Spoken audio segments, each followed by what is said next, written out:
Waterfowl hunting is awesome, but it's even more wonderful with the dog there to share it with. For me, it's not complete without the retriever. And that's one reason why we do what we do. There's just something about the dog being there that matters.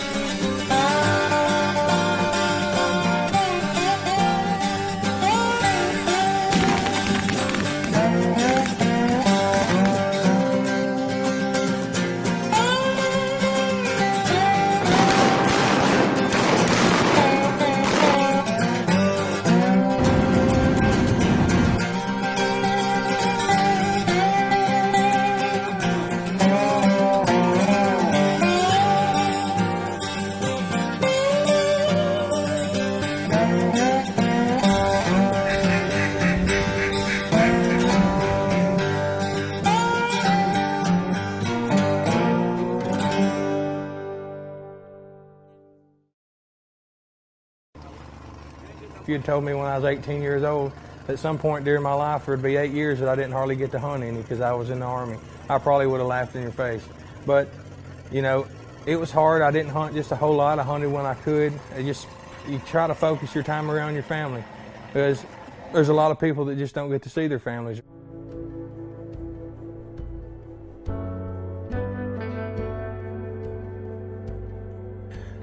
Never left home much. I'd stayed, worked on a farm my whole life. Decided I was going to see what I could do for my country. When I joined the Army, I was just single, barrel-chested freedom fighter is what some people would call it. I stayed stateside for about 2 years. My first duty station was my first deployment. We went to Mosul, Iraq, 2009-10. We were one of the last combat units to be in Iraq before we pulled out. A total of 3 deployments in Iraq, Afghanistan twice.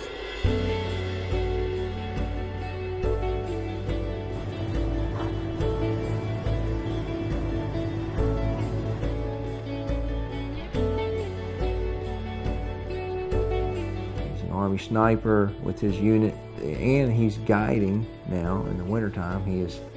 He guides over in East Arkansas, and he didn't have a dog.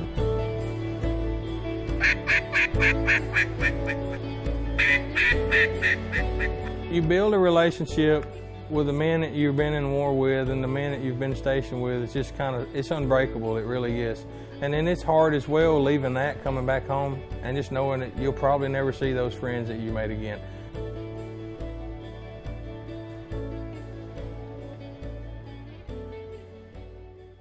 Marty come along, and I met Marty, and then he introduced me to Monte.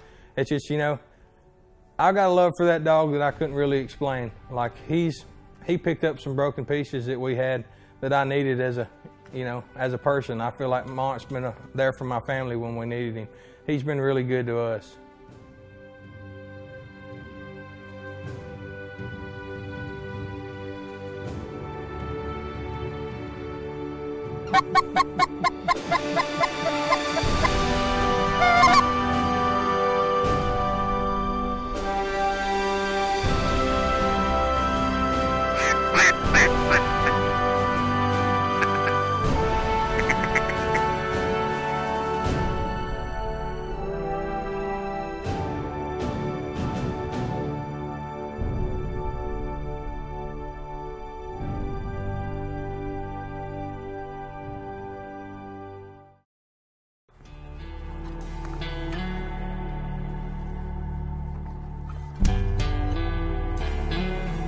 Go with you.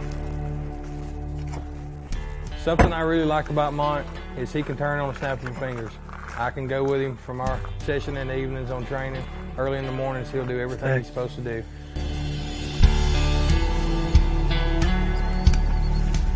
Monte.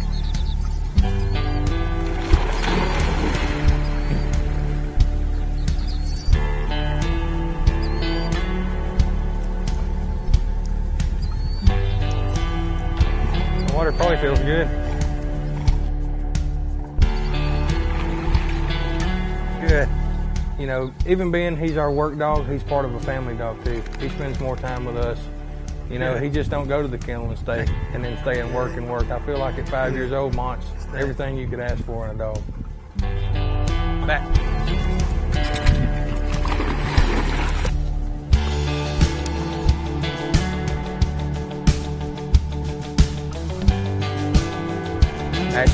there with a tennis ball. She can pick him up, go out in the yard with bumpers, and do everything that he needs to do. Monte looks at her just like he does me. That's the good thing about him. He don't just listen to one person. I feel like Wyatt, he enjoys going to hunt with Monte more than he enjoys going to hunt with me, just because it's a little boy in this dog, you know. He knows that Monte listens to him too, and he just feels like he's part of the hunt.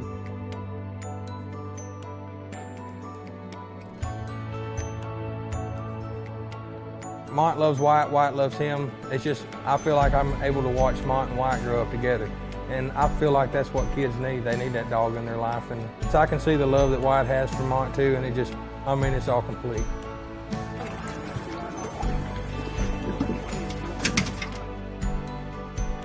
We'll take Monte with us. If we don't take him, that's the first thing somebody asks. They say, where's Monte at? You know, I feel like they don't even care about seeing me. They just want to see the dog.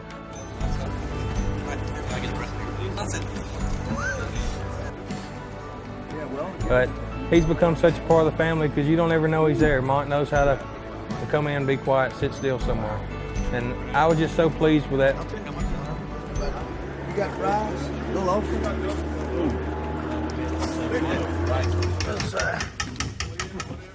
Thank y'all for lunch. Thank you very much. Whoever made it. Lucky day, my friend. Look at there. It seems like the first day I met Monte, he was part of me. Like we've been together ever since he was born, you'd thought.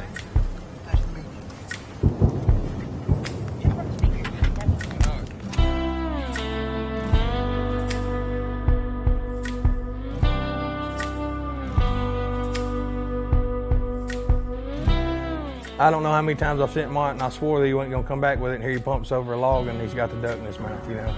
Same way on our goose fields, we've got fields, a lot of them rice bumps up to a bean field.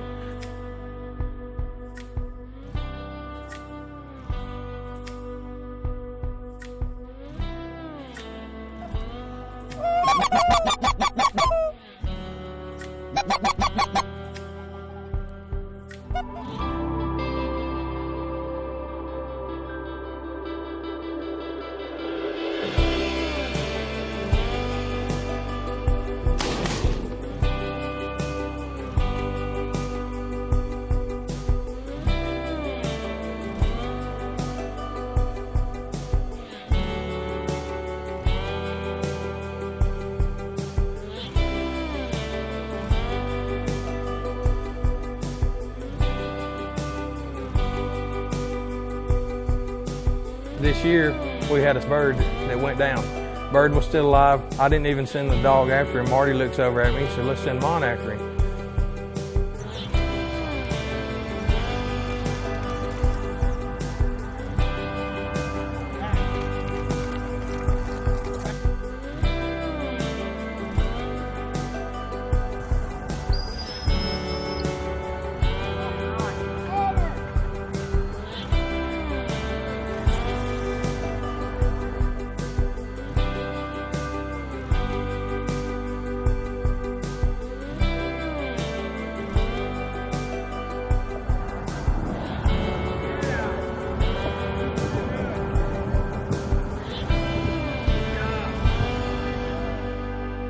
One hand signal, you know, stopped him at 300 yards and sent him the rest of the way. Here comes Monte busting through the bushes with a speck in his mouth. I just can't get enough of that dog. I have to brag on him. Stuttgart's really dear to my heart. I figure it was probably in 2001, that's when I graduated, that I started coming to hunt Arkansas. Being it is Stuttgart, there's just so much history here in this town. You could be at anywhere else and they go, it's just part of Arkansas. But Stuttgart seems to stick in everybody's mind. Where you go hunting, they said Stuttgart, you go, oh, it's that place. You know, there's history here that people have no idea about. All they care about is the duck hunting. But if you'd actually come into the Duck Museum here in town, where we're at today for letting us film here, come into the town, check out the history a little bit about it. It's just a good deal here. I enjoy it. There's a lot of ducks in other parts of Arkansas, but I just feel like here's home.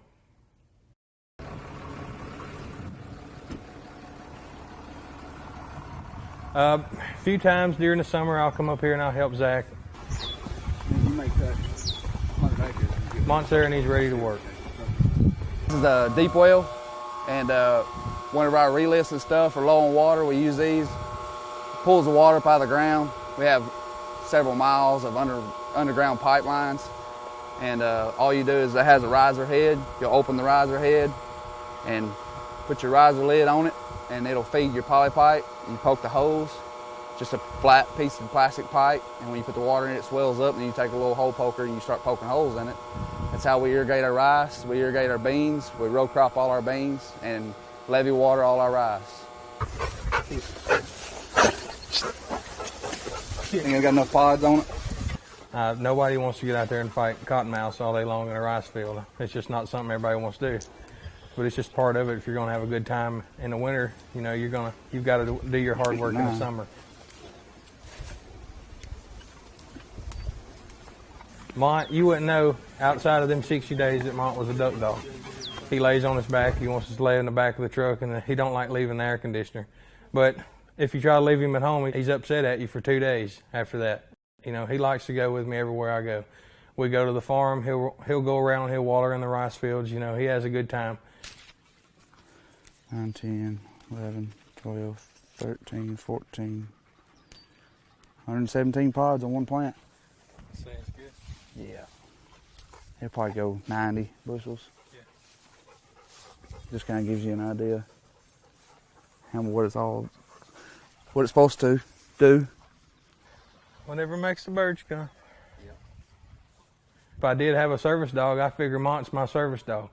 Because you see a lot of people that still hunt, but when hunting season comes, that dog's no longer a part of them. That dog can't go out with them where they go.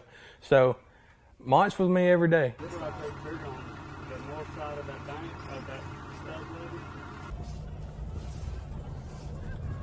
When you see how many people likes it, they want to come out here and they work. Everybody wants to duck hunt. Nobody wants to come and work, though. It's always been that way, though. It won't ever change. You got people like Zach, though. That's what makes it happen.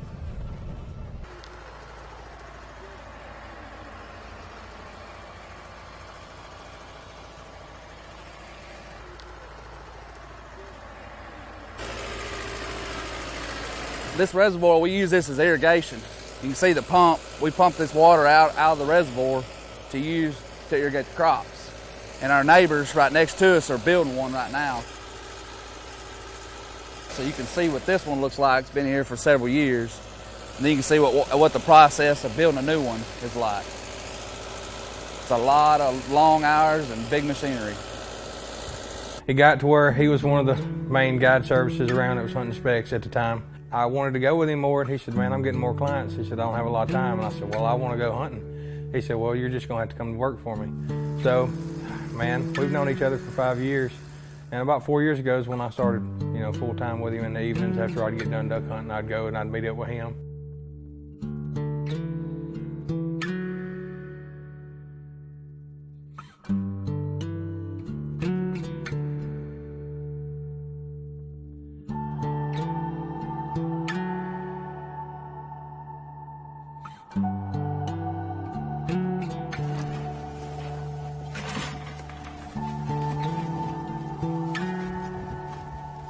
And I just try to show my help, you know, help where I can, do what I can do, and just to make our guide service that much better.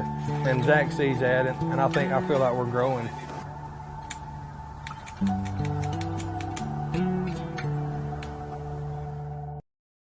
Everything I'd ever believed about hunting timber at the time, you know, about having a black dog kind of went away because I was falling more in love with Mont. Mont was everything you could ask for. You'd forget he was on a stand or in the blind way if you didn't turn around and know that you had a dog there. Some of the days we hunt it slow. I mean, sunshine or not, it's just not going to have a push of ducks or somebody, they've moved over some night. Freeze. We can't get enough water going through, it's freeze, which some of the days is over in 15 minutes. Some of the days we're there banging it out till lunchtime. You don't ever know.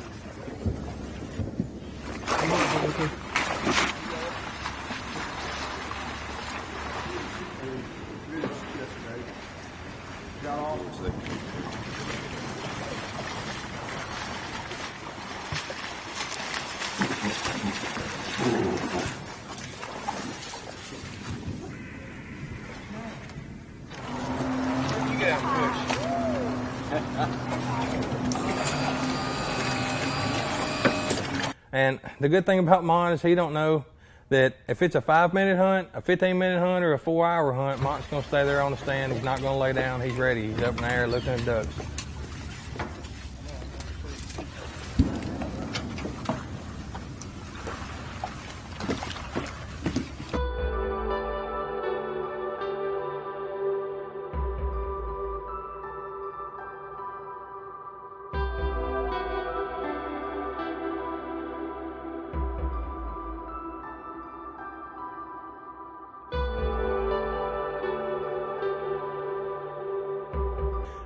We'll laugh about it. He'll be looking the other way. You hit the safety, Monte's ready to go. He's looking up. He knows something's fixing to happen. Duck calls, he'll start watching his side, you know. Monte never gives up. He's going to sit there and watch. If you stay out there, he's going to stay out there.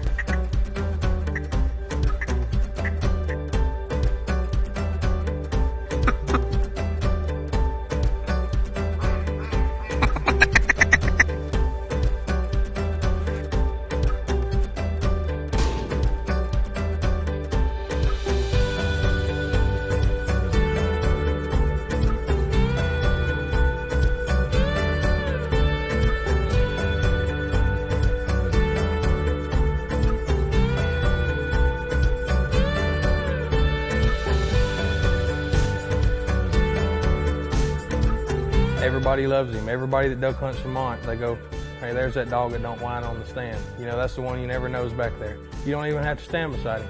Monte's there and he's ready to work. We've just been really lucky to have such a good dog like that, and I'm pleased with Marty because he knew exactly what dog I needed.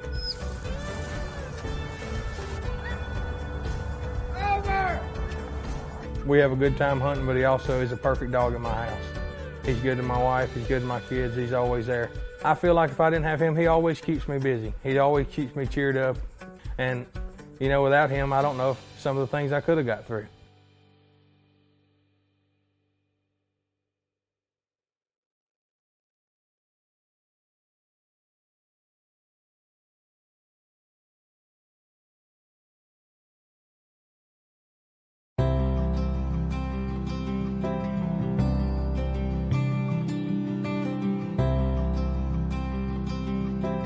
So this week, we're going to talk about pros and cons, males versus females.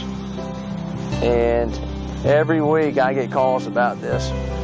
So I thought we would address this and give people some ideas. But it's a personal choice. That's what I tell people. There's good and there's bad with both. You need to look at the line. You need to, look at the parents, whether you want male or female. What I tell people is if you're going to hunt big geese, Canada geese, the big ones, I would probably choose a male if it were me. If somebody hunts around ice a lot, really tough conditions, you might consider a male over a female. Not that some females can't do it, but it is something that is a real, problem to deal with. Not everybody in the country has that problem. In the South, there are a lot of boat hunters. A lot of those guys like females because they're easier to get in and out of the boat. Both males and females for waterfowl hunting, if they come from good bloodlines, have more than should have more than enough drive. Males don't necessarily have any more than females, and vice versa. Another thing you have to consider with females are heat cycles. If somebody is going to spay a female, we recommend that you wait until after the second heat cycle. This is debatable. We like to make sure that they've had all their growth hormones, their bone density is good, and especially their joints have formed and shaped like they need to. If we neuter them or spay them too soon, there's a greater likelihood that that's not going to take place. With males, we personally believe in leaving them intact. We think just like a professional athlete, if you neutered a professional athlete, they're probably not going to perform as well as one that's been left intact. So we consider these professional athletes. So I guess in the end, performance, for the most part, is going to be similar. A fast female's nice, a strong male's nice, depending on what your needs are. Boat hunters, females would probably be a better choice if you're actually hunting out of the boat a lot. If If you're hunting big geese, I'd probably go with the male. Look at your needs. Look at the parentage. Don't just pick up the paper and just go pick one up. Really study the bloodlines. Just make a list of the things that you want in a dog, and then go out and find it. You know, we live in a country that's full of waterfowlers that are raising great dogs, and it's not going to be hard to find a good one. Just take your time. It doesn't matter, male or female. Make you a list of what you want, and then go out and find it.